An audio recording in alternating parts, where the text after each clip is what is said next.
श्री भाग्य बिहारी तेरी आरती गाऊं, श्री भाग्य बिहारी तेरी आरती गाऊं, आरती गाऊं प्यारे आपको मनाऊं, आरती गाऊं प्यारे आपको मनाऊं, हो आरती गाऊं प्यारे आपको मनाऊं, ओ आरती गाऊं प्यारे आपको मनाऊं। श्री रास बिहारी तेरी आरती गाऊं,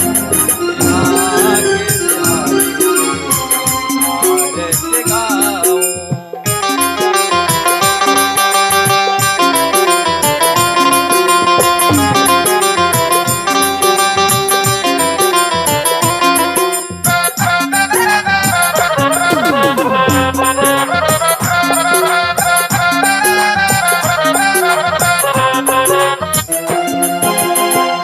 मोर मुकुट प्यारे शीश पे सोहे, मोर मुकुट प्यारे देश पे सोहे, प्यारी मुरलिया मेरो मन मोहे, प्यारी मुरलिया मेरो मन मोहे। हर देख छवि बलिहारी में जाओ,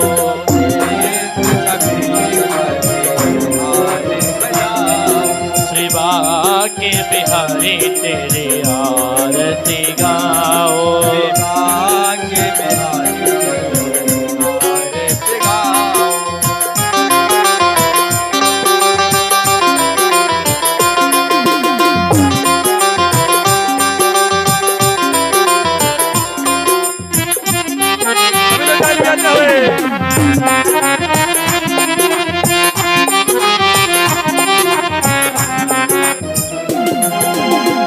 चरणों से निकली है गंगा प्यारी, चरणों से निकली है गंगा प्यारी, जिसने सारी दुनिया तारी, जिसने सारी दुनिया तारी। उन चरणन में शीश नवाओ, उन चरणन बिहारी तेरी आरती गाओ, तेरी आरती गाओ।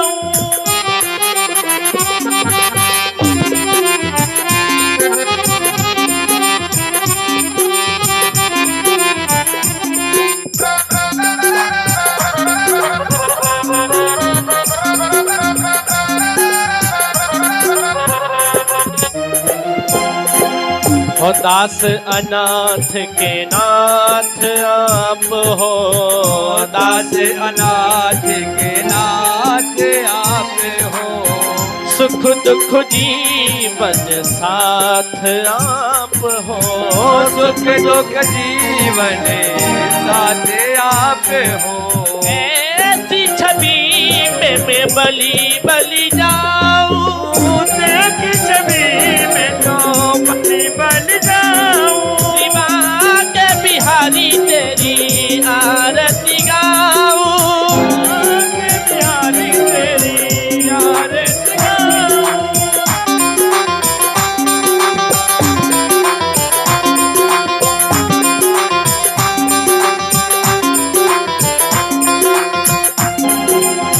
श्री हरिदास के प्यारे तुम हो, श्री हरिदास के प्यारे तुम हो, मेरे मोहन जीवन धन्य हो, मेरे मोहन जीवन धन्य हो। पास सदा वृंदावन पाऊं, पास सदा वृंदावन पाऊं, श्री भाग्य बिहारी तेरे आरती गाओ, भाग्य बिहारी कर्पूर गौरम करुणावतारम संसार सारम मुनिन्द्रहारम सदा वसन्तं हृदयारविन्दे भवं भवानी सहितं नमामि त्वमेव माता पिता त्वमेव बन्धुः त्वमेव विद्या द्रविणं त्वमेव सर्वं मम देवदेव हरे राम राम राम हरे हरे हरे राम हरे कृष्णा कृष्णा हरे हरे हरे राम राम राम हरे हरे जले शीतले करणं पुष्पार्धेवार्धे वन्दनम् आयुष आरोग्ये आत्मनिवेदनं हस्तप्रक्षालनम् आरार्तिज्ञं गृहणं शीतले त्वं जगन्माता शीतले त्वं जगत्पिता शीतले त्वं जगद्धात्री शीतलाय नमो नमः या कुन्देन्दुतुषारहार धवला या शुभ्रवस्त्रामृता या वीणा वरदण्डमण्डितकरा या श्वेतपद्मासना या ब्रह्माच्युतशङ्कर प्रभृतभिर देवे सदा वन्दिता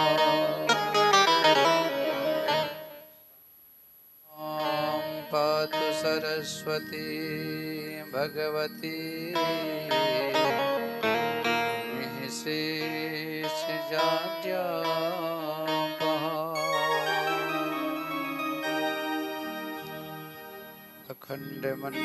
अखण्डमण्डलाकारं व्याप्तं येन चराचरं तत्पदं दर्शितं येन तस्मै श्री गुरवे नमः ध्येयं सदा परिभवनमभीष्टिदोऽहं तीर्थास्मदं शिवविरिञ्चिनुतं शरण्यम् भृत्यार्तिहं प्रणतिपालिभवाब्धिपोतं वन्दे महापुरुषते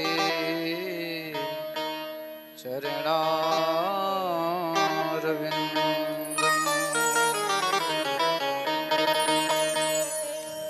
वंशी विभूषितकरानवनीरदाभा पीताम्बरा तरुणबिम्बफलाधरोषात्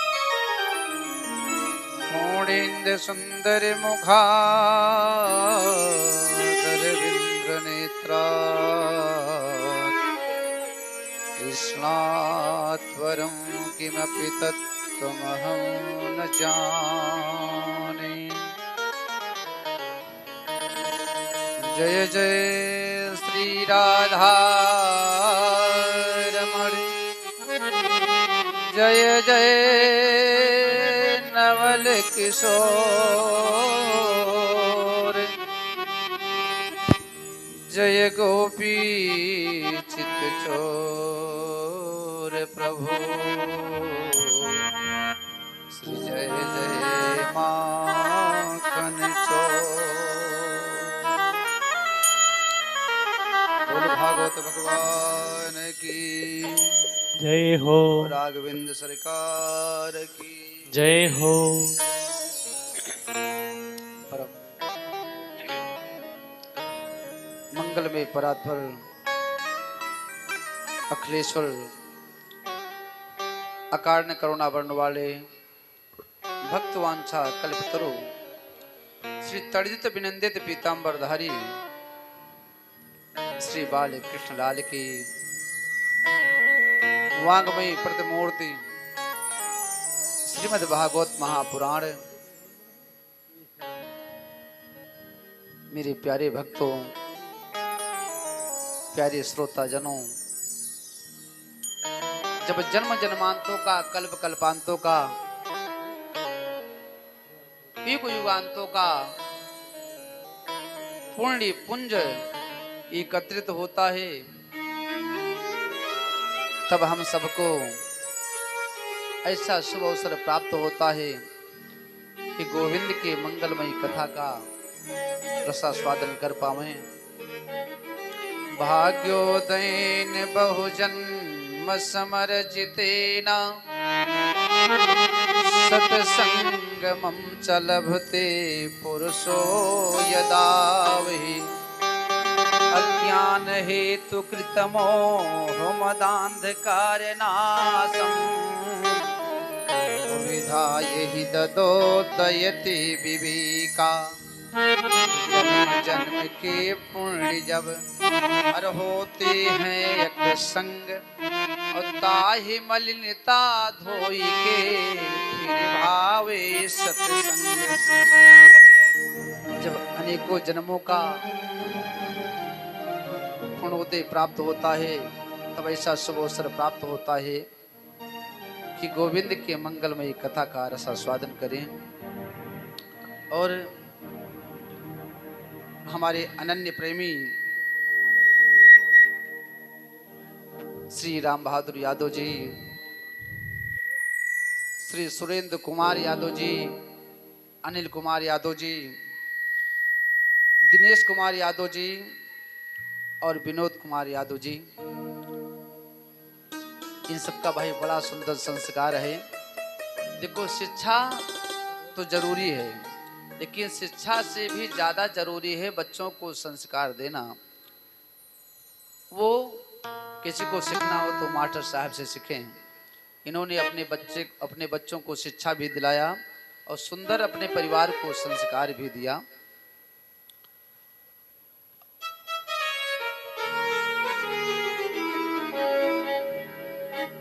इनका ये प्रेम था कि श्रीमद् भागवत महापुराण की कथा इस दास के माध्यम से श्रवण करें। तो ऐसा मास्टर साहब ने मुझे शुभ अवसर प्रदान किया और यहाँ पर जितने भी श्रोताजन, भाई बंधु या माताएं, बहनें, बाल गोपाल बैठे हुए हैं, सबको श्री राम में सब जग जानी इस भावना से सबको व्यास मन से प्रणाम करते हैं। और समय थोड़ा ज्यादा हो गया है, इसलिए संक्षिप्त में महात्मा की कथा संपन्न की जाएगी। कल आप लोग ठीक 6 बजे यहाँ उपस्थित होंगे। 6 बजे से लेकर 10 बजे तक कथा कल से चलेगी। और आज थोड़ा विलंब हो गया है, प्रथम दिवस था। बोलिए भागवत भगवान की, राघवेंद्र सरकार की। सर्वप्रथम अपने मन और वाणी को पवित्र करने के लिए 2 बार प्रभु के नाम का संकीर्तन, तदोपरांत गोविंद के मंगलमयी कथा का रसास्वादन किया जाएगा। बोला शक्ति जगत जननी मैया की जय हो, राघवेंद्र सरकार की जय हो। अरे मोहे, हेलो, मोहे आने मिलो घनश्याम, बहुत दिन बीत गए। मोहे आन मिलो घनश्याम, बहुत दिन बीत गए।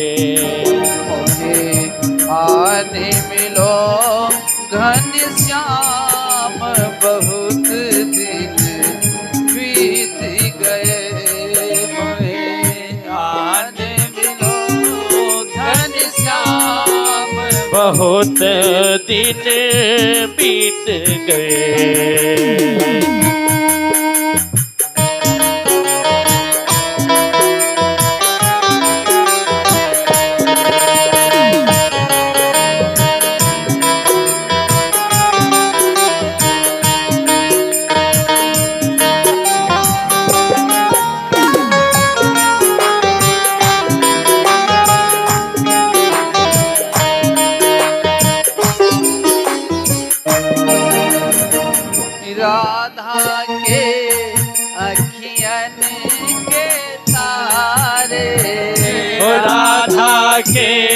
अखियन के तारे मेरे भी बन जाओ सहारे, मेरे भी बने जाओ सहारे।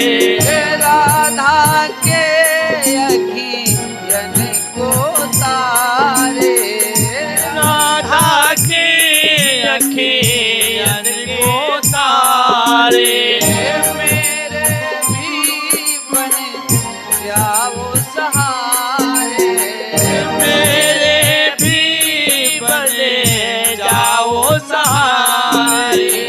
भक्तों के भगवान बहुत दिन बीत गए, आने मिलो घनश्याम बहुत दिन बीत गए।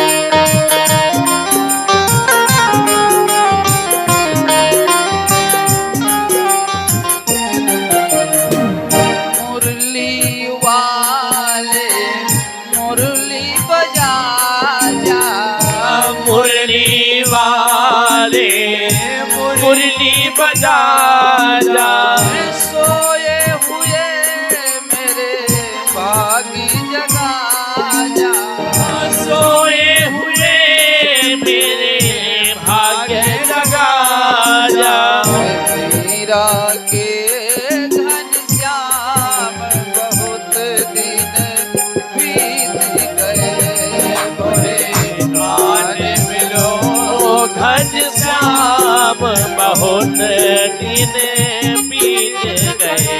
ओ राधा रानी सरकार की जय हो।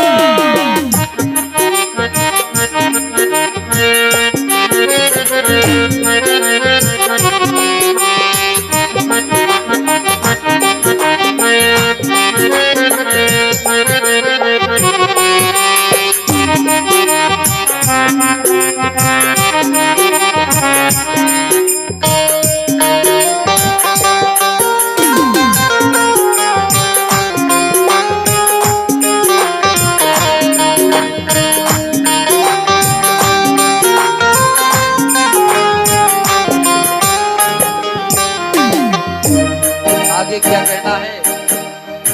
देखो दोनों हाथ की हथेली खोल लो, ताली बजाते हुए सब लोग हमारे साथ में बोलेंगे।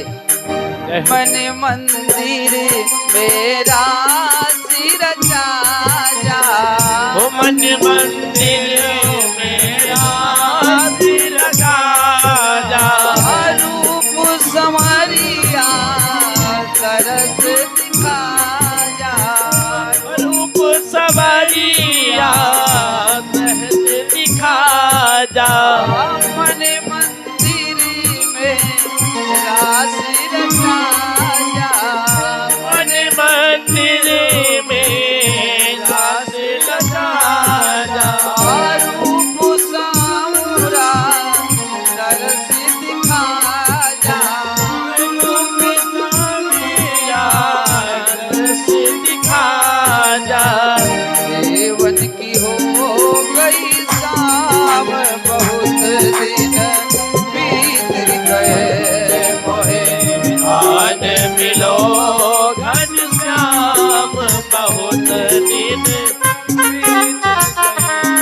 मोहे आन मिलो घनश्याम बहुत दिन बीत गए।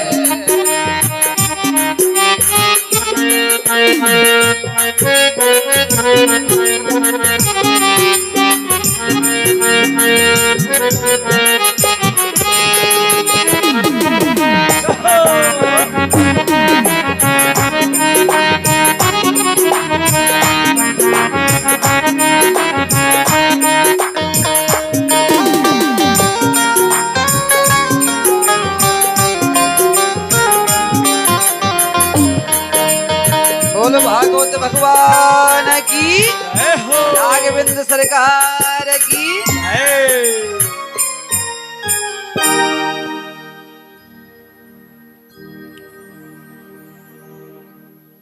सच्चिदानंद रूपाय विश्वोत्पत्त्याद हेतवे तापत्रय विनाशाय श्री कृष्णाय वयं नमः। सत्य चित्त आनंद घन परमात्मा जो दैहिक दैविक भौतिक तापों का उन्मूलन करने वाले हैं, दैहिक दैविक भौतिक तापों को नष्ट करने में जिनमें शक्ति है, जिनके द्वारा संसार की उत्पत्ति होती है, पालन होता है, थोड़ा अपने भ्रुकुटी को टेढ़ा करते हैं तो सारा संसार प्रलयकालीन के समुद्र में डूब जाता है। ऐसे पार ब्रह्म परमेश्वर को बारंबार प्रणाम करते हैं। सज्जनों, एक समय की बात है कि नैमिषारण्य के तट पर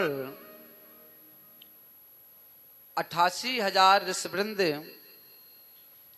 अपने नित्य कर्म से निवृत्त होकर बैठे ही थे। इतने में क्या हुआ, रोमहर्षण के पुत्र श्री सूत जी महाराज का पदार्पण हो गया। मोबाइल बंद महाराज, माता साहब मोबाइल बंद थोड़ा करके बैठो मेरे सामने। सूत जी महाराज का पदार्पण हुआ। जैसे पदार्पण हुआ तो सौनक आदि ऋषि उठकर खड़े हो गए। सूत जी कहने लगे, भगवान देखो आपकी उम्र मेरे दादा बाबा आजा के समान है, अब मैं तो आपके सामने एक छोटा सा बच्चा हूं और हमको देखकर आप सब खड़े हो गए। ये क्या कर रहे हैं? क्या हमें शर्मिंदा कर रहे हैं? आप सबका खड़ा होने का क्या कारण है? मैं तो उम्र में आपसे बहुत छोटा हूं। तब सौनक आदि ऋषि कहते हैं, देखो शास्त्र कहता है धन वृद्धा बलि वृद्धा आयो वृद्धास्तथैव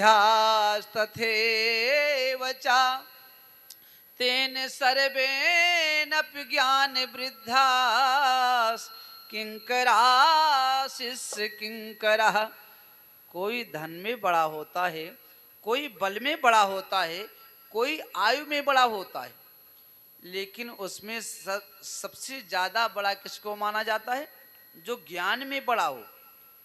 और देखो सूत जी, ये जो संसार का अंधकार है ना, इस संसार के अंधकार को दूर करने में भगवान भुवन भास्कर इन्हें सूर्य देवता समर्थवान हैं, लेकिन हमारे जो शरीर के अंदर हमारे हृदयगत जो अज्ञान का अंधकार है उसको भगवान सूर्य नहीं दूर कर सकते। इसलिए हे प्रभु आप हम सबसे श्रेष्ठ हैं।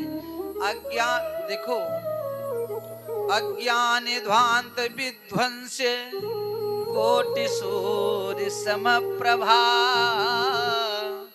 श्रोताध्यायी कथा सारम मम कर्ण रसायनम।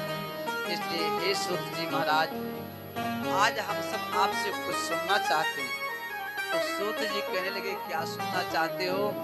सौनक आदि ऋषि कहते हैं, देखो आपके हृदय में करोड़ों सूर्य के समान ज्ञान प्राप्त है, तो आपके ज्ञान की एक भी किरण यदि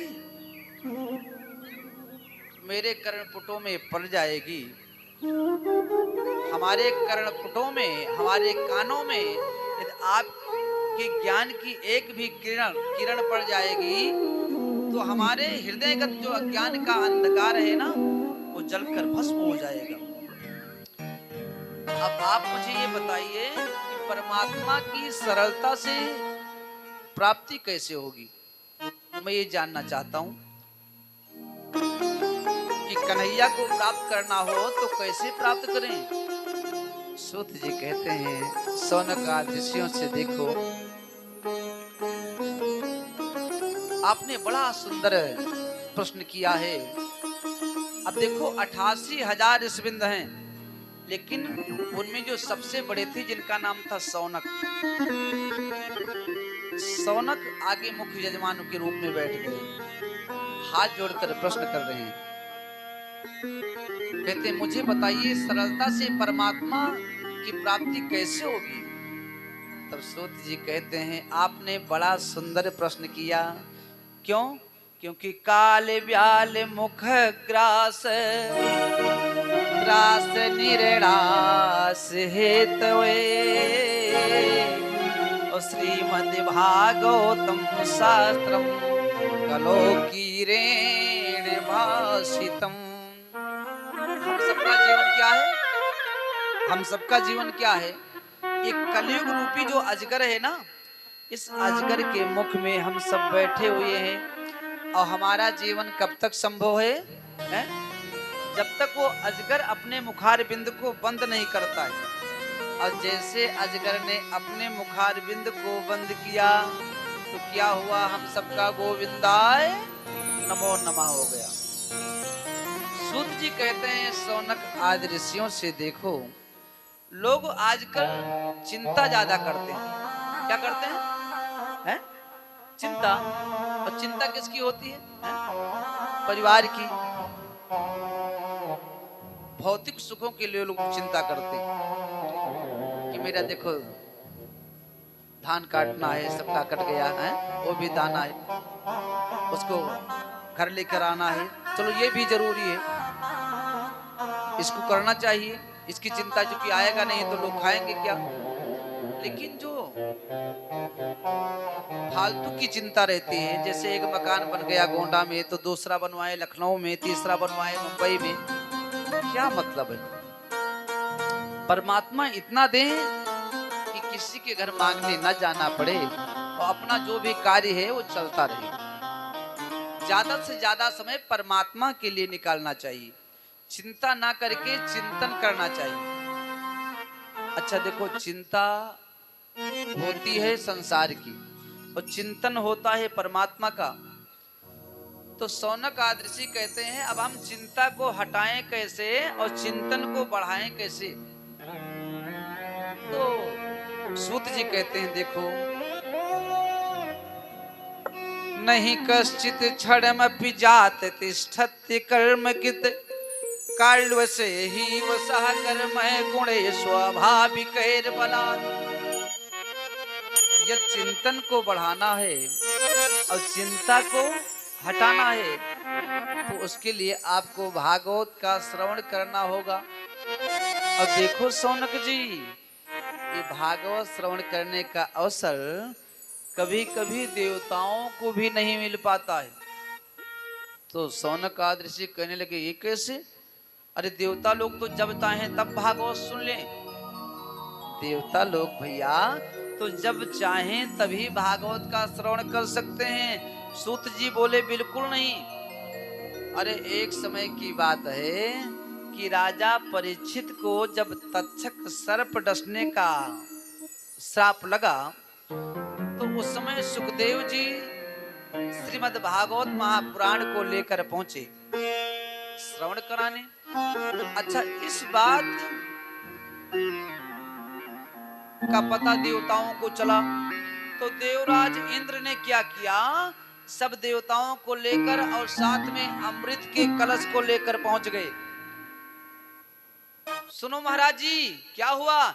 अरे राजा परीक्षित को मृत्यु का भय है ना, तो आप लीजिए अमृत पिला दीजिए, मृत्यु से निर्भय हो जाएंगे। लेकिन उसके बदले में आप मुझे भागवत संगीता प्रदान करो। अब सुखदेव जी ने सोचा कि बिना बुलाए कोई जब आ जाए, बिना बुलाए कोई घर पर आ जाए और आपके हित की बात करने लगे ज्यादा से ज्यादा, तो समझ लो इसमें कुछ इनका विशेष स्वार्थ है। सुखदेव जी सोचने लगे, ना तो मैंने इन देवताओं को बुलाया, ना राजा परीक्षित ने बुलाया, और बिना बुलाए आ गए हैं और अमृत के कलश को दे रहे हैं। और वो अमृत समुद्र मंथन हुआ तो 14 रत्नों में सबसे दिव्य रत्न जो निकला अमृत, उसको बिना बुलाए बिना मांगे यहाँ देने आ गए। इसमें कुछ इनका विशेष स्वार्थ है। तो राजा परीक्षित कहते हैं इनका क्या स्वार्थ है? सुखदेव जी कहने लगे सुनो, अरे जिस समय गरुड़ को अमृत के कलश की आवश्यकता थी, जब गरुड़ जी लेने गए कि मुझे अमृत का कलश दे दो, देवताओं ने मना कर दिया। देखो ये कथा बड़ी लंबी चौड़ी है, महाभारत में आता है कथा कि गरुड़ की मैया का नाम था विनता, सर्पों के माता का नाम था कद्रु। तो कद्रु और विनता में होड़ हो गई। शर्त क्या लगी कि सूर्य का घोड़ा कैसा है। अब उस शर्त में गरुड़ की मैया को हार जाना पड़ा, वनिता को, तो दासी बन गई। अब जब मैया दासी बन गई तो बेटा भी दास बन गया। एक दिन गरुड़ ने कहा, मैया मैं इतना बलिष्ठ हूं, इतना बलशाली हूं, सारे सर्पों को मैं मार गिरा सकता हूं, फिर भी इन सर्पों का दास बनकर घूमता हूं। क्या मैया कोई और उपाय नहीं है जो करने से दासत्वपन से मुझे छुटकारा मिल जाए? गरुड़ की मैया ने कहा एक उपाय है। क्या? जो देवताओं के पास अमृत का कलश है ना, वो लाकर यदि सर्पों को प्रदान कर दो तो दासत्वपन से मुक्ति मिल जाएगी। अब गरुड़ देवता अमृत के कलश को लेने के लिए पहुंचे, लेकिन इंद्र ने मना कर दिया। गरुड़ और इंद्र के बीच में भयानक युद्ध हुआ। युद्ध में गरुड़ देवता ने देवराज इंद्र को पराजित कर दिया और अमृत के कलश को छीन लिया।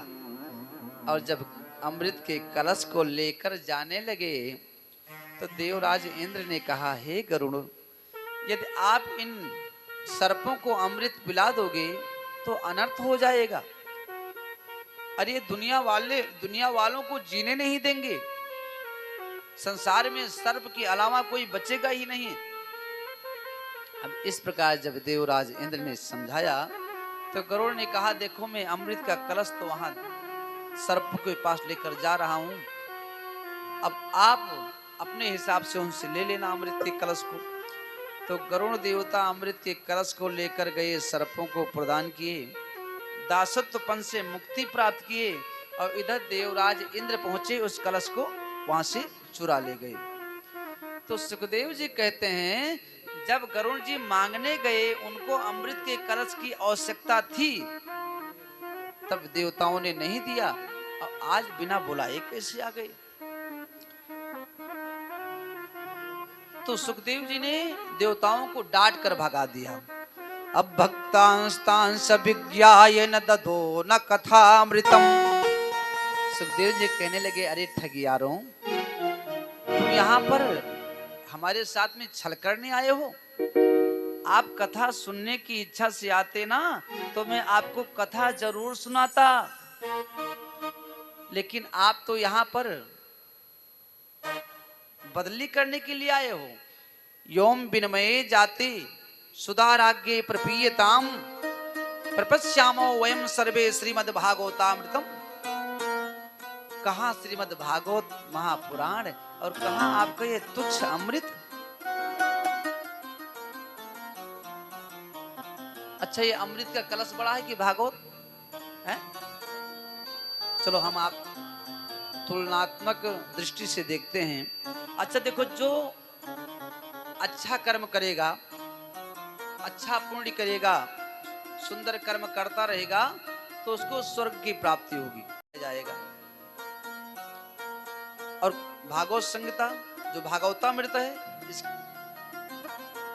इसकी विशेषता क्या है? चाहे आप अच्छे हो या बुरे हो, जैसे भी हो, ये सबको पिलाया जाता है। अच्छा, वहां जो स्वर्ग में जाते हैं तो उनको अमृत पिला करके उनके गले में एक माला डाल दी जाती है, तो धीरे धीरे वो माला सूखने लगती है। मतलब जब आपका पुण्य कम होने लगेगा तो धीरे धीरे वो गले में जो आप पहने रहेंगे माला वो सूखती जाएगी, और जब सारा पुण्य समाप्त हो जाएगा तो माला बिल्कुल सूख जाएगा। तो क्षीणे पुण्य मृत्युलोकम वसंती, जैसे पुण्य क्षीण हुआ तो देवताओं ने क्या किया, धक्का देकर नीचे गिरा दिया। और तो वहां पर अमृत पीने के बाद भी जब माला सूखती है तो शोक मोह भय ये बढ़ता रहता है कि अब मैं यहां से चला जाऊंगा, मेरी माला सूख रही है। और यहां पर भागवत सुनने से क्या होगा,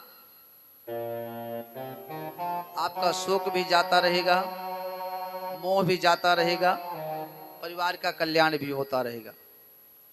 तो इस हिसाब से देखा जाए तो अमृत के कलश से ज्यादा महत्व सुखदेव जी ने भागवत संहिता को प्रदान किया। अच्छा, अमृत का कलश कोई ज्यादा थोड़ी था, एक बार समुद्र मंथन हुआ निकला तो थोड़ा थोड़ा देवता लोग पिलाते हैं सबको कि कहीं ऐसा ना हो खत्म हो जाए। और ये कथा हरि अनंत, हरि कथा अनंता, पीते चलो कभी ये कम पड़ ही नहीं सकता है। लेकिन देवता लोग उस अमृत को पिलाने में कृपणता करते हैं, कंजूसी करते हैं। अच्छा, एक बार 3 कंजूस गए, बहुत कंजूस थे, तो गांव वालों ने कहा आप कंजूसी कर रहे हो, ये सब धन लेकर कहां जाओगे? तो गए बाजार में, तो तीनों लोगों ने क्या किया, आधा किलो घी लिया। कहने लगे देखो गांव वाले कहते हैं हम सब कंजूस हैं, तो चलो आज उनको दिखाएंगे कि मैं भी खर्च करता हूं। अब आधा किलो घी लेकर पहुंचे घर पर और कहने लगे गांव वालों से, सुनो आज से मुझे कंजूस मत कहना, मैं भी दाम खर्च करता हूं, घी लेकर आया हूं, खाऊंगा। गांव वालों ने कहा ठीक है। अब 2 महीने के बाद वो तीनों कंजूस फिर इकट्ठा हुए, तो कहने लगे भैया आप बताओ जो घी लिए थे क्या खत्म हो गया? एक ने कहा नहीं, मेरा तो भी नहीं खत्म हुआ। तो बोले कैसे खाते हो? उसने कहा देखो हमारे घर जब रोटी बन जाती है ना, तो नीचे वाली रोटी में लगा देता हूँ घी और ऊपर वाली में, बाकी सब बीच में रख देता हूँ, तो ये समझ लेता हूँ कि सब में घी लग गया। दूसरे ने कहा अरे राम राम, तुमने इतना घी खर्च कर दिया? तो भैया तू बता, तू कैसे खर्च करता है? उसने कहा जब हमारे घर पर सारी रोटी बन जाती है ना, तो एक लकड़ी की सीख लेता हूँ और उसमें घी लगा लेता हूँ और सारी रोटी में इकट्ठा करके कोंच देता हूँ, तो सारी रोटी में घी लग जाता है। तीसरे ने कहा रे राम राम, तू भी बहुत खर्च कर रहा है, तो भैया तू कैसे खर्च कर रहे हो? उसने कहा सुनो, हमारे घर जब रोटी बन जाती है ना, तो मैंने क्या किया है, उस घी को एक बोतल में डालकर ढक्कन बंद कर दिया, ढक्कन बंद कर रखा हूं बोतल में डालकर घी को। तब जब रोटी बन जाती है तो उस बोतल को उठा करके सारी रोटी पर घुमा देता हूं, बस समझ लेता हूं घी लग गया, तो मेरा तो सब बचा हुआ है। तो ठीक इसी प्रकार देवता लोग कृपणता करते हैं, कंजूसी करते हैं अमृत पिलाने में। लेकिन सुखदेव जी कहते हैं ये भागवतामृत तो विशाल है, जितना पिलाते जाओगे उतना ये बढ़ता जाएगा। अच्छा देखो, जहां पर ब्रह्मरात जैसे वक्ता हो, विष्णु रात जैसे श्रोता हो, जिनको जन्म से पहले ही माता के गर्भ में परमात्मा का दर्शन हो गया हो, हैं? ऐसे श्रोता वक्ता को कोई क्या छल सकता है? कोई ठग सकता है? जिस समय उत्तरा के गर्भ में थे परीक्षित, अश्वत्थामा ने ब्रह्मास्त्र चलाया। उत्तरा ने कन्हैया से कहा प्रभु पाहि पाहि महायोगिन देव देव जगतपते नान्यम त्वद्भयं पश्य यत्र मृत्यु परस्परम। हे केशव, हे कन्हैया, आप मेरी गर्भ की रक्षा करो, नहीं तो ये अश्वत्थामा के द्वारा जो चलाया गया ब्रह्मास्त्र है ना, ये मेरे गर्भ को नष्ट कर देगा। हमारे गोविंद पहुंचे, उत्तरा के गर्भ में प्रस्फुटित होकर के परीक्षित की रक्षा की। और इधर जब सुखदेव जी अपने मैया के गर्भ में थे, 12 वर्ष व्यतीत हुए, गर्भ से बाहर निकलने का नाम ही नहीं ले रहे हैं। एक दिन व्यास जी की धर्मपत्नी ने कहा, स्वामी मेरे पेट में दर्द हो रहा है और ये बालक बाहर निकलने का नाम ही नहीं ले रहा है। सुखदेव जी से व्यास जी कहते हैं, बेटा आप बाहर आ जाओ, आपकी मैया को कष्ट हो रहा है बेटा। सुखदेव जी ने भीतर से कहा, हे पिताश्री मैं बाहर नहीं आ सकता हूँ। क्यों? क्योंकि बाहर भगवान विष्णु की जो माया है ना, वो मुझे पकड़ लेगी, छोड़ेगी नहीं। व्यास जी कहते हैं, बेटा मैं आपको वचन देता हूँ कि आपके ऊपर भगवान विष्णु के माया का असर नहीं होगा। लेकिन सुखदेव जी बाहर नहीं निकले। वो कहते हैं, मायापति को बुलाओ। तो हमारे गोविंद को आना पड़ा और प्रभु जी आकर कहते हैं, सुनो मैं आपको वचन देता हूँ बेटा आप बाहर निकलो, आपके ऊपर मेरे माया का असर नहीं होगा। जब गोविंद ने ऐसा कहा तो सुखदेव जी अपने मात्र गर्भ से बाहर निकले।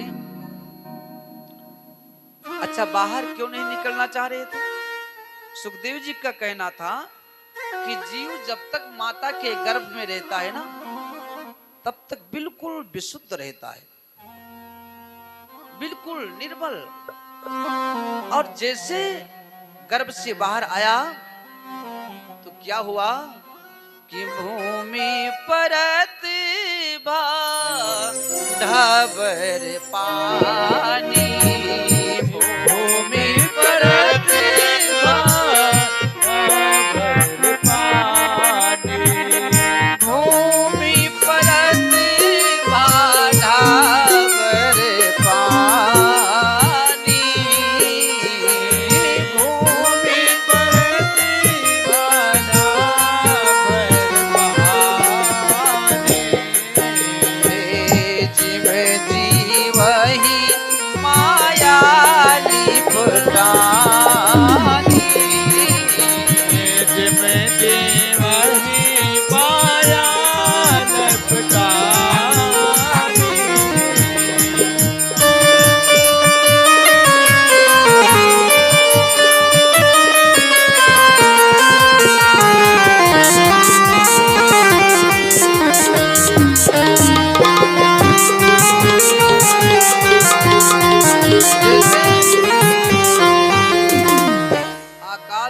जल होता है ना, बड़ा निर्मल रहता है। लेकिन जैसे आकाश की बूंद पृथ्वी पर गिरती है ना, मिट्टी से मिलकर वो मलिन हो जाती है। ठीक उसी प्रकार जब जीव माता के गर्भ से जैसे जन्म लेता है तो माया से लिपट कर वो जो है मलिन हो जाता है। इसलिए सुखदेव जी कहते थे मैं बाहर नहीं निकलूंगा, लेकिन गोविंद के कहने पर बाहर निकले और सीधे जंगल की तरफ चल दिए। पीछे पीछे व्यास जी जा रहे हैं। बेटा बेटा बेटा आप किधर जा रहे हो? अरे पुत्र मेरी बात को सुनो। सुखदेव जी कुछ जवाब नहीं दिए। वृक्षों ने जवाब दिया कि देखो, जिनको आज आप पुत्र पुत्र कहते हुए जा रहे हो ना, ये आपके पहले पिता भी बन चुके हैं। अब वृक्षों से जवाब पाकर व्यास जी वापस आ गए कि हम प्रभजन्तम मनुपेति मपेत कृत्यम द्वैपायनो विराह का तरया जुहाव पुत्रेत तन्मयतया तरवो निदुष्ट तम सर्वभूत हृदयं मुनिमानतोस्मि। ऐसे सुखदेव जी को व्यास जी पुत्र पुत्र कहकर पुकार रहे थे, लेकिन वृक्षों के द्वारा जवाब मिला। सुखदेव जी कुछ नहीं बोले। ऐसे सुखदेव स्वामी के चरणों में हम सब बारंबार प्रणाम करते हैं। बोलो सुखदेव जी महाराज की जय हो। अब इधर सूत जी कहते हैं, देखो कभी कभी देवताओं को भी भागवत सुनने का अवसर नहीं प्राप्त हो पाता है। अच्छा देखो, सबसे पहले भागवत को किसने कहा? सूत जी कहते हैं आप लोग को पता है? सौनक जी कहते हैं नहीं, आप बताओ। तब सूत जी कहते हैं सबसे पहले नारायण ने ब्रह्मा जी को भागवत प्रदान किया और ब्रह्मा जी ने अपने पुत्र नारद जी को प्रदान किया। तो नारद जी ने अपने पिताजी से भागवत तो श्रवण किया था, लेकिन सप्ताह श्रवण की विधि क्या है, इसको नारद जी ने सनत कुमारों से श्रवण किया। सौनक जी कहते हैं अरे राम राम, आप ये क्या कह रहे हैं?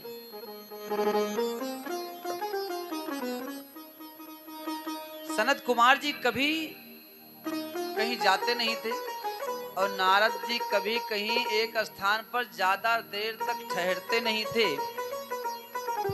तो 7 दिन तक एक स्थान पर बैठकर नारद जी का भागवत श्रवण कर पाना मुझे तो विश्वास नहीं हो रहा है। क्या ये सही है? तब सूत जी कहते हैं देखो, एक समय की बात है कि बद्रिका आश्रम पर सनक, सनंदन, सनातन, सनत कुमार चारों भाई उपस्थित थे। नारद जी दौड़ती हुई जा रहे थे। नारद जी को जैसे सनत कुमारों ने देखा, कहा रे मुनिवर कथम ब्रह्मंदीन मुखा कुतश्चिंता तुरो भवान त्वरितं गम्यते कुत्र कुतश्चागमनं तव। अरे नारद जी, आप उदास हो, आपको क्या हो गया? आपके मुखार बिंद पर ये उदासी छाई है। अरे मुनिवर, आप तो सबको हंसाते फिरते थे और लोगों को हंसाने वाला यदि स्वयं उदास होकर बैठ जाएगा है? तो फिर संसार का कल्याण कैसे होगा? क्या हो गया मुझे बताओ। अरे डॉक्टर साहब के घर सब लोग दवा कराने जाते हैं और डॉक्टर ही अपने दुकान से निकलकर उदास होकर बैठ जाएं तो लोग क्या कहेंगे? इसलिए आप बताओ, आप उदास क्यों हो? क्या हो गया? तब नारद जी कहते हैं क्या बताऊं, देवलोक से मैं आया पृथ्वी लोक पर कि चलो वहां भगवान की कथा सुनूंगा, सत्संग करूंगा। तो जब यहाँ मैं पृथ्वी लोक में पहुंचा तो कहीं सत्संग मुझे नजर ही नहीं आया। सनत कुमार जी कहते हैं आपको तीर्थों पर जाना चाहिए, तीर्थ स्थान पर, वहां कथा होती है। नारद जी कहते हैं अयम ही पृथ्वी लोको, अयम ही पृथ्वी यातो ज्ञात्वा सर्वोत्तमामहित पुष्करम चा प्रयागम चा काशीम गोदावरीम तथा। अरे मैं पृथ्वी लोक पर आया तो सब तीर्थों में गया, कहीं कथा नहीं हो रही थी। तो हमने सोचा चलो अच्छा संतों के घर चलते हैं, घूम कर आते हैं। एक स्थान पर पहुंचे, कहा भैया ये मकान किसका है? एक ने कहा ये तो त्यागी जी का है। त्यागी जी हैं तो मकान क्यों बनवाए हुए हैं? और आगे बढ़ा, अच्छा ये सब बच्चे किसके हैं? बोला ये तो ब्रह्मचारी जी के हैं। ब्रह्मचारी के भी बच्चे होते हैं क्या? और आगे बढ़ा, अच्छा तो ये शोर कहां से? हो रहा है, शोर होने की आवाज कहां से आ रही है? लोगों ने कहा ये मौनी बाबा के घर से आ रही। तो नारद जी कहने लगे सनत कुमारों से, मैंने सोचा कि देखो कलिना अधर्म मित्रेण धुरेयम वादिताधुना, अधर्म का मित्र जो कलयुग है ना, इन लोगों के बुद्धि को विकृत कर दिया है। अब मैं क्या करूं, क्या यहां से वापस चला जाऊं? अच्छा चलो थोड़ा गृहस्थों में घूम कर आता हूं। तो सनत कुमार जी कहते हैं फिर गृहस्थों में क्या हुआ? तो नारद जी कहते हैं जब मैं गृहस्थों में पहुंचा तो ये देखा कि तरुणी प्रभुता गे श्याल को बुद्धिदायका कन्या विक्रीणो लोभात् दंपति नाम सकल कनम। गृहस्थों में देखा, गृहस्थों की क्या स्थिति, तरुणी प्रभुता की, माता पिता की घर पर कब तक चलती है, हैं? जैसे तिजोरी की चाबी बहू के हाथ में दिया तो सास ससुर से कुछ हाल चाल नहीं लिया जाएगा, कुछ नहीं पूछा जाएगा। माता पिता का घर पर कब तक चलता है? जब तक तिजोरी की चाबी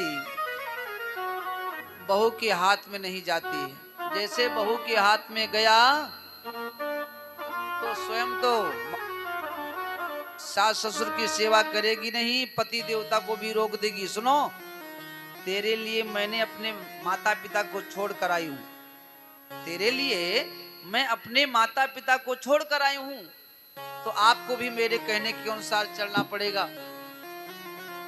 अब पति देवता मजबूर ना चलें तो रोज घर में कलह, अनेकों प्रकार का खैहस, बिना मन का भोजन बनाना, बच्चों को नाहक में मारना, ये सब प्रारंभ हो जाएगा। तो बेचारे पति देवता भी पत्नी के कहने पर चलने लगते हैं।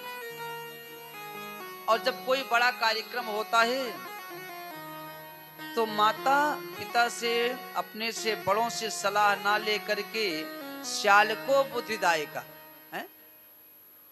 ससुराल से साले साहब को बुलाकर सलाह लिया जाएगा। घर से किसी से कोई मतलब नहीं। और सुनो, कन्याओं का विवाह नहीं होता है, अपितु सौदा होता है। कन्या विक्रीणो लोभात्, लोभ के पराकाष्ठा के कारण लोग अपने कन्याओं का विवाह नहीं करते, अपने बालकों का विवाह नहीं करते हैं, अपितु सौदा करते हैं।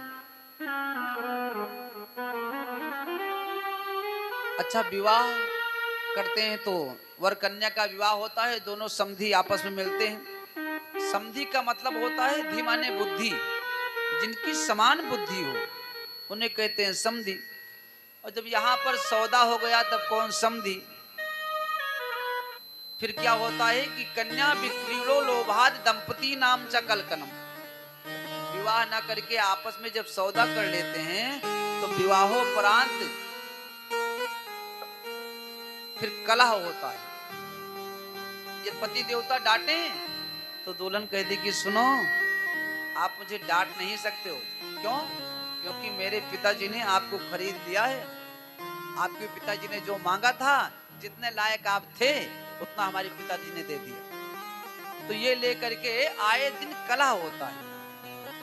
नारद जी कहते हैं ये सब कलयुग के कारण हो रहा है। अच्छा महाराज, जब मैं वहां से आगे बढ़ा तो कहां पहुंचा? बोले श्रीधाम वृंदावन। वृंदा किसे कहते हैं? हैं? वृंदा माई तुलसी को, तुलसी का नाम वृंदा है। तो जहां पर तुलसियों का बगीचा लगा हो ना, उसे कहते हैं वृंदावन। वृंदावनम तुलसी वनम। एक बार राधा रानी ने कहा, सुनो तुलसी, तुमको लोग बहुत मानते हैं, बड़ा पूजा करते हैं, बड़ा भोग लगाते हैं, हैं? आपका परिचय क्या है? इतना आपको लोग क्या मानते हैं, मुझे बताओ। राधा रानी ने तुलसी से पूछा कि राधे राधा पूछ रही तुलसा से, राधे पूछ रही तुलसा से, तुलसा कहाँ तेरी ससुराल। राधे पूछ रही तुलसा से, तुलसा कहाँ तेरी ससुराल। राधे पूछ रही तुलसा से, तुलसा कहाँ तेरी ससुराल। राधे पूछ रही तुलसा से, तुलसा कहाँ तेरी ससुराल। तुलसा कहाँ तेरी ससुरारी रे, तुलसा कौन तेरो भरता। राधे पूछ रही तुलसा से, तुलसा कहाँ तेरी ससुराल। राधे पूछ रही तुलसा से, तुलसा कहाँ तेरी ससुराल।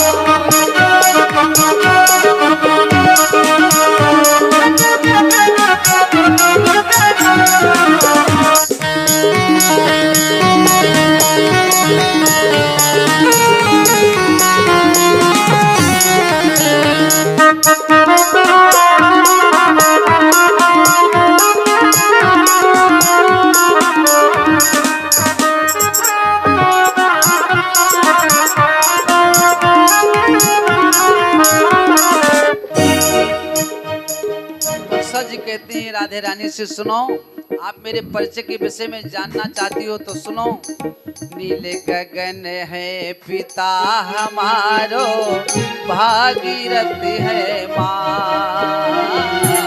नीले गगन है पिता हमारो, भागीरथ है माँ। नील गगन है पिता हमारो, भागीरथ है माँ। नील गगन है पिता हमारो, भागीरथ है माँ। वृंदावन ससुराल हमारी, वृंदावन ससुराल हमारी। कान्हा है भरतार, राधे पूछ रही तुलसा से, तुलसा कहाँ तेरी ससुराल। राधे पूछ रही तुलसा से, तुलसा कहाँ तेरी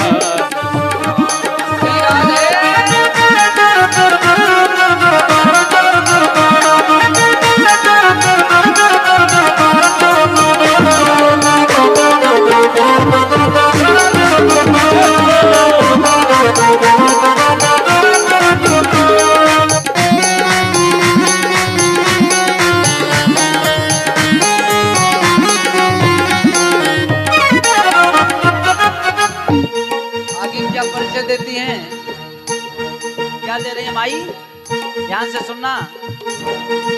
तुलसा देवी राधे रानी से कहती हैं, सुनो। मात यशोदा सास हमारी, बहन सुभद्रा नंद। मात यशोदा हमारी, बहन यशोदा। मात यशोदा सास हमारी, बहन सुभद्रा नंद। यशोदा सासु हमारी, बहन यशोदा। नंद बाबा है ससुर हमारे, ओ नंद बाबा है ससुर हमारे। नंद बाबा है ससुर हमारे, नंद बाबा है ससुर हमारे। जेठ श्री बलिराम, राधे पूछ रही तुलसा से, तुलसा कहाँ तेरी ससुराल। राधे पूछ रही तुलसा से, तुलसा कहाँ तिहार होगा।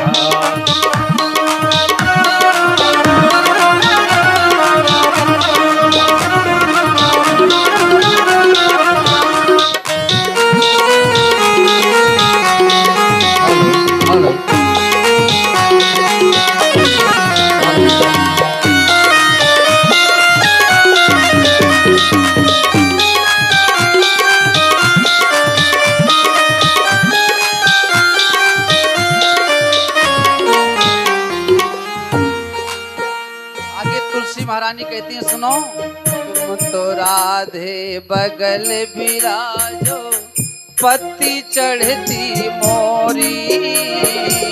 तुम तो राधे बगल बिराजो, पत्ती चढ़ती मोरी।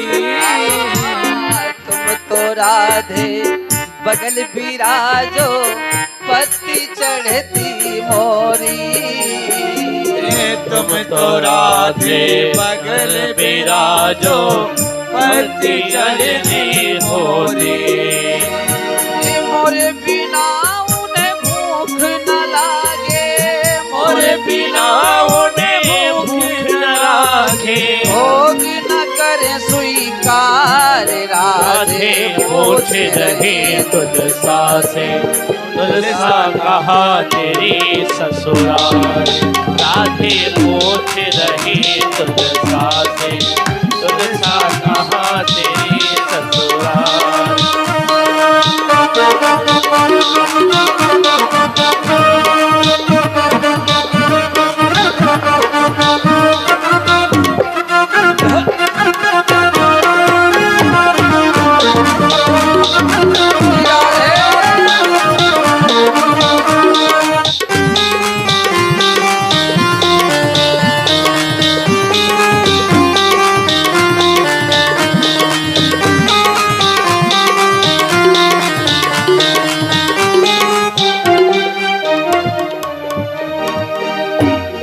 परिचय काफी है या कुछ बतलाऊं और। इतना परिचय काफी है या कुछ बतलाओ और। इतना परिचय काफी है या कुछ बतलाऊं और। इतना परिचय काफी है या कुछ बतलाओ। इतना सुन के राधा रानी, हो इतना सुन के राधा रानी, इतना सुन के राधा रानी, इतना सुन के राधा रानी खड़ी रह गई मौन। राधे पूछ रही तुलसा से, तुलसा कहा तेरी ससुराल। तुलसा से, तुलसा कहा तेरी ससुराल। तुलसा कहा तेरी ससुराल। ये तुलसा कौन तेरो भरतार। राधे पूछ रही तुलसा से, तुलसा कहा तेरी ससुराल।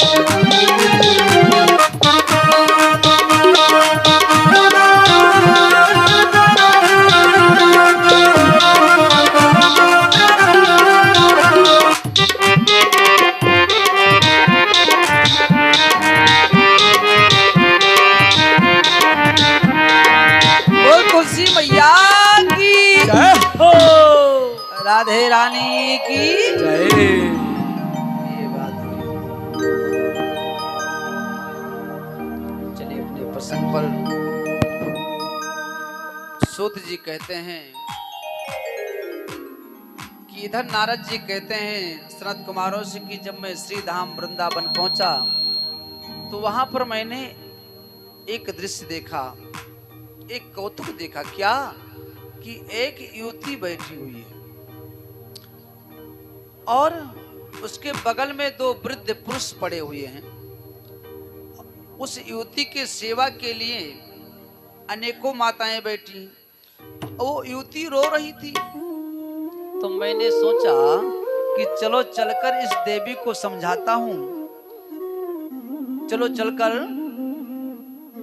हे माई राधे राधे, बोल बाके बिहारी लाल की जय हो।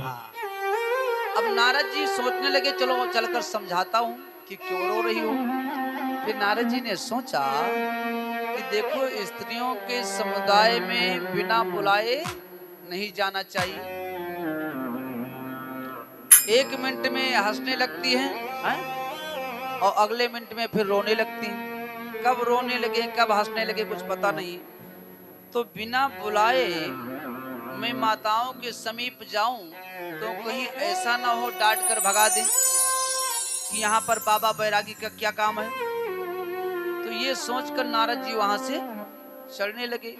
इतने में उस युवती ने, उस देवी ने नारद जी को देख लिया और कहा, भो भो साधु क्षणम तिष्ठ मचिंता मपिनाशय दर्शनम तव लोकस्य सर्वथा गेहरम परम। हे साधु, हे संत जी, आप कहाँ जा रहे हो? एक क्षण के लिए रुक जाइए, आपका दर्शन मिल जाएगा तो मेरा कल्याण हो जाएगा। अब नारद जी पहुंचे, कहते हैं, काश तुम कौन हो? और का इमहा, ये जो माताएं हैं ना, ये कौन है? और का बिमहो, ये जो दोनों वृद्ध पुरुष पड़े हैं, ये कौन है? इनका मुझे परिचय दो। तो वो देवी कहती है, सुनो, मैं दक्षिण भारत में पैदा हुई, कर्नाटक में बड़ी हुई, महाराष्ट्र में मुझे सम्मान मिला बहुत, लेकिन गुजरात में लोगों के द्वारा मैं इतना प्रताड़ित हुई कि वहां से मुझे भागना पड़ा अपने पुत्रों को लेकर।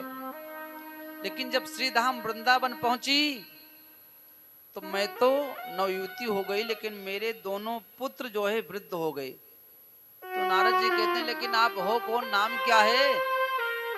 तब वो युवती कहती है, अहम भक्तिरिति ख्याता इमो में तनयो मतो ज्ञान वैरागी नामानो कालियोगे जरो। ये दोनों मेरे पुत्र हैं, इनका नाम है ज्ञान वैराग्य और मेरा नाम है भक्ति। दक्षिण भारत में पैदा हुई, कर्नाटक में बड़ी हुई, महाराष्ट्र में मुझे खूब सम्मान मिला, लेकिन जब मैं गुजरात में पहुंची तो वहां पर लोगों ने मुझे बहुत प्रताड़ित किया। फिर वहां से मैं भगी और जब श्री धाम वृंदावन पहुंची तो मैं तो नवयुवती हो गई, लेकिन मेरे बेटे दोनों वृद्ध हो गए। अब दुनिया वाले क्या कहेंगे जब देखेंगे कि माता की उम्र है 30 साल और बेटा हो गया 90 साल का है, तब लोग क्या कहेंगे? अब भक्ति देवी कहती हैं कि द्वापर में भरी जवानी थी, थे आप न दोनों आपे में थे, आप न दोनों आपे में थे, आप न दोनों आपे में। लेकिन कलयुग के आते ही दोनों पड़ गए बुढ़ापे में। लेकिन कलयुग के आते ही दोनों पड़ गए बुढ़ापे में। कलयुग के आते ही दोनों पड़ गए बुढ़ापे में। लेकिन कलयुग के आते ही दोनों पड़ गए बुढ़ापे में। देखो, जैसे कलयुग आया तैसे दोनों वृद्ध हो गए।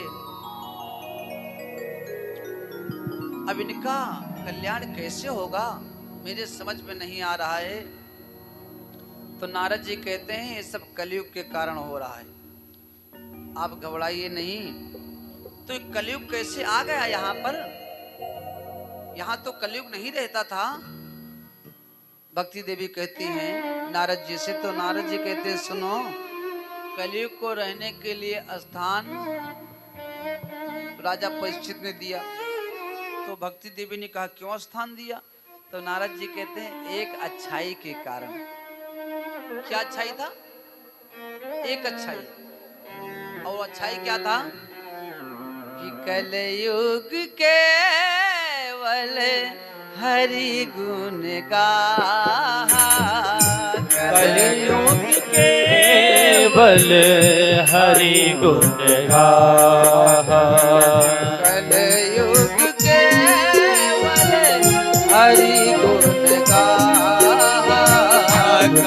कलयुग केवल हरि गुण गाहा।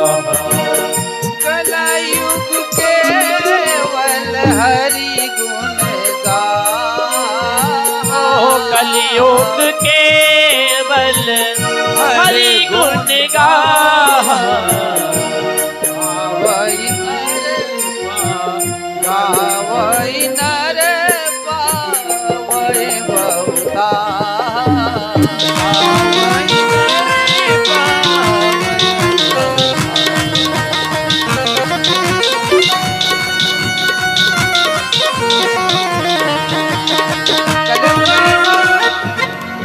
कलयुग की एक विशेषता था क्या? नारद जी कहते हैं कलयुग की विशेषता एक थी, कलयुग केवल हरि गुण गाहा गावे नर पावे भवथा। सतयुग में जो यज्ञ तपस्या के द्वारा फल प्राप्त होता था ना, वो कलयुग में केवल कीर्तन करने से प्राप्त हो जाता है। सतयुग में दृढ़ योग ध्यान से विमुक्त नर पाता। यज्ञ और तप के द्वारा नर त्रेता में तर जाता। पूजा से मिलते प्रभु भैरो द्वापर परम निराला। लेकिन कलि ने कहा तार दूं पल में जो जपे नाम की माला। यत् फलम नास्ति तपसा न योगेन समाधिना तत्फलम लभते सम्यक कलो केशो कीर्तनात्। जो फल सतयुग में, त्रेता में, द्वापर में यज्ञ अनुष्ठान से प्राप्त होता था, कलयुग ने कहा था कि वो फल मैं केवल कीर्तन से प्रदान कर दूंगा। अब इसी कलयुग की अच्छाई को सुनकर राजा परीक्षित ने अपने राज्य में रहने का स्थान दे दिया कलयुग को। लेकिन घबराइए नहीं, मैं आपके पुत्रों को ठीक कर दूंगा। अब नारद जी ने क्या किया? ज्ञान वैराग्य के कानों में वेद पाठ किए, वेदांत पाठ किए, गीता पाठेर मुहुर्मुहु, बार बार गीता को पढ़ के सुनाए। लेकिन देखो, जब वेदों का पाठ करते हैं, गीता का पाठ करते हैं, तो ज्ञान वैराग्य जो सुसुप्त अवस्था में थे थोड़ा होश में आते हैं, और जैसे पाठ का विराम फिर जो है सुसुप्त हो गए, बेहोश हो गए। अब नारद जी के समझ में नहीं आया मैं क्या करूं। जितनी दवा की पुड़िया मेरे पास थी ना, सब तो मैंने इन दोनों को खिला दिया, पिला दिया है। अब हमारे पास कोई औषधि बची नहीं है, क्या करूं? तब आकाशवाणी हुई, अरे नारद जी सुनो, तुम सत्कर्म करो। क्या करो? सत्कर्म करो, और सत्कर्म के द्वारा ज्ञान वैराग्य की सुसुप्त अवस्था दूर हो जाएगी। आहा, अब आकाशवाणी ने तो बता दिया सत्कर्म करो। तो नारद जी कहने लगे सत्कर्म ये क्या है? आकाशवाणी ने कहा कोई संत आपको ये बताएगा। अब ना तो आकाशवाणी ने ये कहा कि सत्कर्म है क्या, और ना ये बताया कि फला संत के पास जाओगे तो तुम्हें बताएगा। अब नारद जी बड़े संकट में सत्कर्म का पता लगाने के लिए चल दिए कि सत्कर्म आखिर क्या है। तो देखो, जो छोटे छोटे संत थे ना, वहां जब नारद जी पहुंचते हैं, भैया ये बताओ सत्कर्म क्या है, वो हाथ जोड़ लेते हैं, प्रभु तीनों लोकों में आपकी गति है, जब आप नहीं जानते हो सत्कर्म क्या है तब मैं कैसे जानूंगा। कोई MBBS डॉक्टर आ जाए हैं और गांव में कहे भैया मेरे पेट में दर्द हो रहा है, कोई दवा बताओ, तो लोग क्या कहेंगे? अरे आप स्वयं इतने बड़े डॉक्टर हो, दवा मुझसे पूछते हो, आपके सामने मैं क्या जानूं।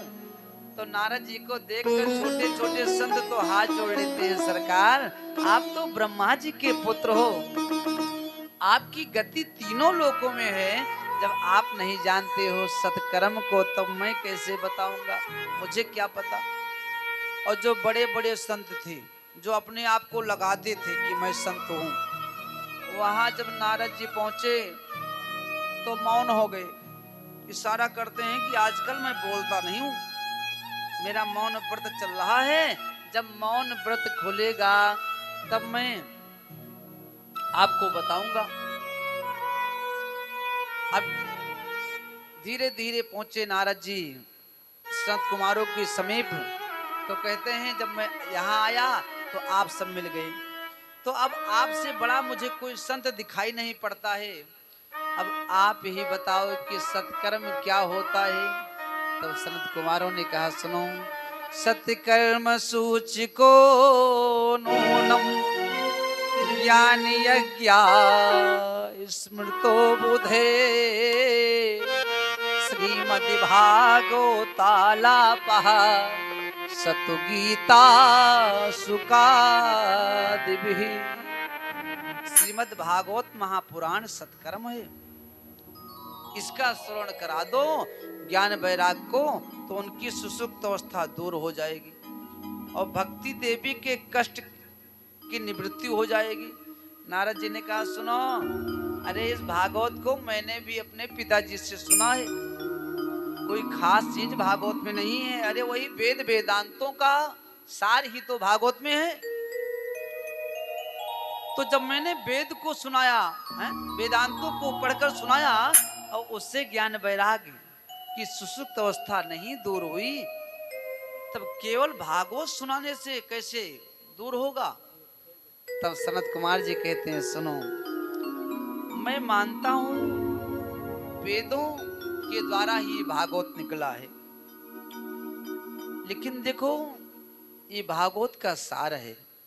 अब सनत कुमार जी कहते हैं जैसे आप एक आम के वृक्ष को लगाओ, छोटा सा पौधा है, धीरे धीरे वो विशाल हो गया, बड़ा हो गया।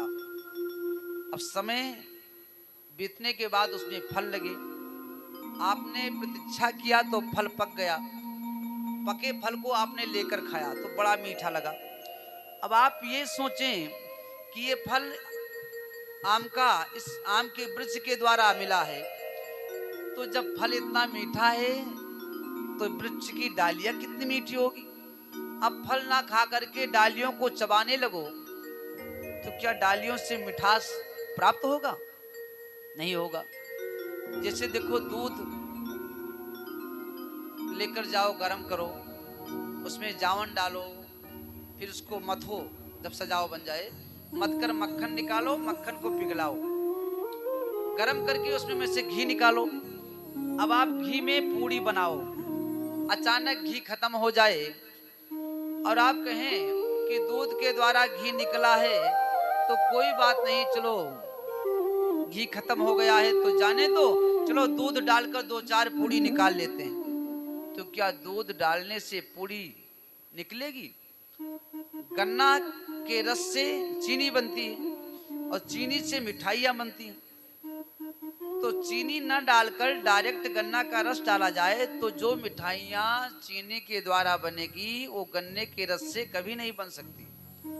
जब अनेकों उदाहरण के माध्यम से सनत कुमारों ने समझाया तब नारद जी के समझ में आया।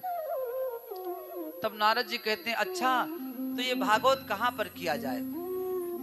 सनत कुमार जी कहते हैं सुनो, जहां हम सब बैठे हैं यहाँ पर कोई आता नहीं है, और जो लोग आ जाते हैं तो उनकी समाधि लग जाती है। तो यहाँ तो भागवत सुनने वाला कोई है नहीं, चलो यहाँ से नीचे चलते हैं। लेकिन सुनो, ज्यादा नीचे नहीं जाना होगा। क्यों? क्योंकि ज्यादा नीचे चलोगे तो वहां पर लोग कथा कम सुनेंगे, हल्ला ज्यादा मचाएंगे। तो भक्ति देवी से कह दो कि अपने दोनों पुत्रों को लेकर थोड़ा ऊपर को आए, हम लोग थोड़ा नीचे चलें और हरिद्वार में कथा हो जाए। तो हरिद्वार में एक आनंद नाम का तट है, वहां पर पहुंचे नारद जी, व्यास मंच लगाए। व्यास मंच किसका लगा? बालू का, रेत को एकत्रित किया गया, व्यास मंच बनाया गया। बहुत विशाल वट वृक्ष है, वहां छाया की आवश्यकता नहीं, हमेशा छाया रहती है। चारों भाई व्यास मंच पर उपस्थित हुए और इधर भृगु जी को जब पता चला कि नारद जी भागवत श्रवण करने जा रहे हैं, सनत कुमार जी भागवत को सुनाने जा रहे हैं। तो संतों के पास पहुंचे, सुनो सुनो क्या हुआ? अरे भागवत जी का श्रवण कराने जा रहे हैं सनत कुमार जी, नारद जी मुख्य यजमान हैं, आप सब पहुंचो भागवत श्रवण करने के लिए। कि भृगुल वसिष्ठश्च नश्च गौतमो मेधातिथिर्देवल देवरातो। अनेकों ऋषि वहां पर पहुंचे। अच्छा देखो, देवता लोग अलग बैठे हैं, जो गृहस्थ ऋषि हैं वो अलग बैठे हैं, और विरक्त वाले अलग बैठे हैं। लाइन लगी हुई है, उसमें रस्सी बांधकर सबका बैठने का स्थान सुनिश्चित किया गया। अच्छा, भृगु जी सबको बुला रहे थे भागवत सुनने के लिए। अब देखो, सुना रहे हैं भागवत सनत कुमार जी हैं, सुन रहे हैं कौन? नारद जी। तो भृगु जी को क्या मिल रहा था? इसमें दौड़ दौड़ कर सबको बुला रहे थे। जैसे मान लो कोई एलआईसी करने वाला आ जाए, जीवन बीमा, तो आपके घर बार बार आएगा, भैया आप जीवन बीमा करा लो, एलआईसी करा लो। आप एलआईसी कराओगे तो आपको कुछ लाभ मिलेगा, और आपके में से कुछ % उसको भी लाभ मिलेगा। तो भृगु जी लोगों को बुला रहे हैं भागवत श्रवण करने के लिए। सोचते हैं इन श्रोताओं में से 2-2% मुझे भी मिल जाएगा तो मेरा कल्याण हो जाएगा। बोलो भागवत भगवान की। अब सनत कुमार जी कहते हैं, सुनो, जिसने मनुष्य का तन पाकर भागवत का श्रवण नहीं किया वो अजगर के समान है, वो गधे के समान है, वो श्वास लेते हुए कुत्ते के समान है। तो नारद जी कहते हैं, आप गाली क्यों दे रहे हो? सनत कुमार जी कहते हैं, अरे भले आदमी, ये मैं नहीं कह रहा हूं, ये आकाश में जो देवता दिखाई पड़ रहे हैं ना, वो कह रहे हैं। तो नारद जी कहते हैं, लेकिन भागवत ये कब सुना जाए, कैसे सुना जाए? तो सनत कुमार जी कहते हैं, सदा सेव्या श्रीमद् भागवती कथा यस्या श्रवण मात्रेण हरिश्चित्तम समाश्रयेत्। भागवत तो आप कभी भी सुन सकते हो, निष्काम भाव से, जब भी आप चाहो तभी सुन सकते हो। सकाम भाव से सुनना है, कुछ प्राप्त करने की इच्छा से, तो मुहूर्त निकलवाना चाहिए। नारद जी कहते हैं, अच्छा ये बताओ, जैसे कोई ज्ञानी व्यक्ति भागवत का श्रवण कर ले, उसकी मुक्ति हो जाए, तो ये कोई आश्चर्य की बात नहीं, हो सकता है। कोई तपस्वी व्यक्ति भागवत सुन ले, कोई ज्ञानी व्यक्ति भागवत सुन ले, तो उसका तो कल्याण हो ही जाएगा। लेकिन क्या कोई पापी व्यक्ति भी भागवत सुनकर अपना कल्याण कर सकता है? जिसने पुण्य ना किया हो, पाप ही किया हो। सनत कुमार जी कहते हैं, अरे भैया, जिसने जीवन भर पाप ही किया, कभी पुण्य किया ही नहीं, और पाप करते करते उसकी अकाल मृत्यु हो गई हो। अकाल मृत्यु जानते हैं? जल में डूबकर मर जाए, हैं? गोली लग जाए, एक्सीडेंट हो जाए, या कोई मार डाले। तो सनत कुमार जी कहते हैं, जो जीवन भर पाप किया हो और अकाल मृत्यु हो गई हो उसकी, और महाप्रेत हो गया हो, और उस महाप्रेत के नाम से भी यदि भागवत का श्रवण कराया जाए उस महाप्रेत को, तो उस महाप्रेत की भी मुक्ति हो सकती है। कैसे? तो सनत कुमार जी कहते हैं, ये मानवा पाप कृतस्ते सर्वदा सदा दुराचारी रता विमार्गगः क्रोधाग्निदग्धा कुटिला च कामिना सप्ताह यज्ञेन कलो पुनन्ति ते। जिसने जीवन भर पाप किया, ध्यान से सुनना, जिसने जीवन भर पाप किया और उसकी मृत्यु हो गई हो, अकाल मृत्यु हो गई हो, महाप्रेत बन गया हो, और उस महाप्रेत के नाम से भी यदि संकल्प करके भागवत का श्रवण कराया जाए तो उस महाप्रेत की भी मुक्ति हो जाती है। नारद जी कहते हैं आपके पास क्या कोई प्रमाण है? तो सनत कुमार जी कहते हैं हाँ हमारे पास प्रमाण है। तो बताइए। तब सनत कुमार जी कहते हैं तुंगभद्रा तटे पूर्वम अभूत पतनम उत्तमम यत्रिवर्णा स्वधर्मेण सत्य सत्कर्म तत्परः। तुंगभद्रा नदी के तट पर एक ग्राम था जिसका नाम था उत्तम नगर। क्या नाम था भैया? क्या नाम था? उत्तम नगर। ध्यान से सुनना। उस नगर में एक ब्राह्मण देवता रहते थे जिनका नाम था आत्मदेव। क्या नाम था? आत्मदेव। आत्मदेव का मतलब होता है जिसने अपने हृदय में, अपने आत्मा में देवत्व का दर्शन कर लिया। अब आत्मदेव बड़े सीधे थे, बड़े निर्मल हृदय वाले थे, लेकिन उनकी जो धर्म पत्नी थी ना, नाम था धुंधुली। क्या नाम था? धुंधुली। वो बिल्कुल पंडित जी के विपरीत। वो कहते थे पूर्व चलना है तो पश्चिम जाती थी। जिस दिन पंडित जी कहते आज मुझे गंगा नहाने जाना है तो कहती थी मुझे बिल्कुल नहीं जाना। और जब पंडित जी को ले जाना हो कि अब इनको नहलाने जाना है तो सोचे सीधा कहूंगा तो ये जाएगी नहीं। फिर बोले सुनो कल अमावस है लेकिन मैं गंगा नहाने नहीं जाऊंगा।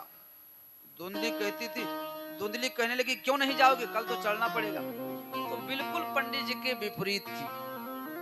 और हमारे प्रभु कहते हैं मुझे पाना है तो अपने मन को निर्मल बनाओ।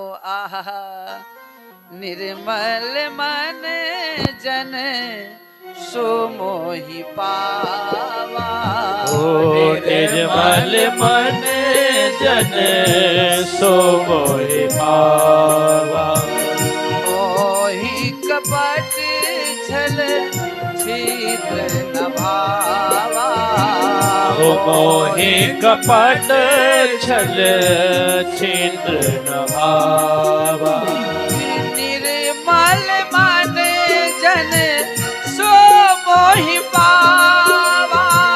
निर्मल मन जन सो मोहि पावा। मोहि कपट छल छिद्र न भावा। मोहि कपट छल छिद्र न